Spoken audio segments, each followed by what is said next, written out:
Ladies and gentlemen, it is a special edition of the Infowarrior with Jason Bermas. This Thursday, October 8th, 2009, it will be re-airing this Sunday as I am going out of town to go hit up a few friends on the old booze train. I'm really looking forward to that. The Mo train, if you will. A little train outside of Cooperstown. Goes all the way there, comes all the way back. Good times all around. Really looking forward to it. But we've got a ton of videos, a ton of police state news. We're going to be taking your calls the entire 3 hours. Webster Tarpley coming up in the second hour. So if you got a question for Webster, anything on economics, you should probably save it for that second hour. The call-in line is 888-201-2244. Huge stacker of news. But I'm going to start it off with just one of the most unbelievable stories that really didn't make the mainstream at first, but now is coming into its own because this guy is suing, and rightfully so. He should be counting his lucky stars that he's going to even have the ability to sue. As here's how it goes down, folks. I hate to bash the police, but when they do something this ridiculous, this over the top, this guy deserves more than $5 million, in my opinion. This gentleman was out of Arizona, married man, 35 years old, has 2 children in the house. He calls 911. Someone's broken into my home, and I heard some shots fired. Is anybody hurt, sir? Is anybody hurt? I don't know. I have 2 small children. I don't know. By the time the police get there, what do they decide to do? Hey, how about we shoot the homeowner? Let's not shoot him once. Let's not shoot him twice. Let's not shoot him thrice. Let's have a heavy hand on the trigger and shoot him 6 times in the back.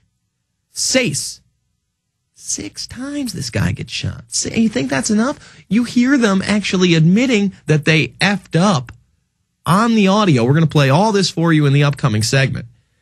But that doesn't stop them from dragging him outside onto the lawn with his bloody leg and back, by the way, and throwing him on the hood of the car, the homeowner.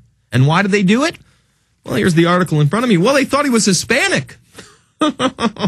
If you look Hispanic or you are Hispanic, don't call the police or 911 because you just might get capped. Here, let me read some of this. Prep you for it. It seemed like Anthony Arambella did everything right. A man breaks into his Maricopa County home and runs into his son's bedroom. He sends his wife and kids outside, then gets his gun out of the closet and holds the burglar at bay. He calls 911. But what happened after that wasn't quite what he had in mind. The police officers come in gung-ho. They shoot him 6 times. They admit they effed up. But that doesn't stop them from dragging him outside of his home, even while the wife's like, that's my husband. What are you doing? It's my hubby. He's lucky to have survived. I don't know if I'm going to be able to take 6 shots in the back. 6 shots! Most of you have no idea what it would be like to call the officials and have them shoot you 6 times in your own home.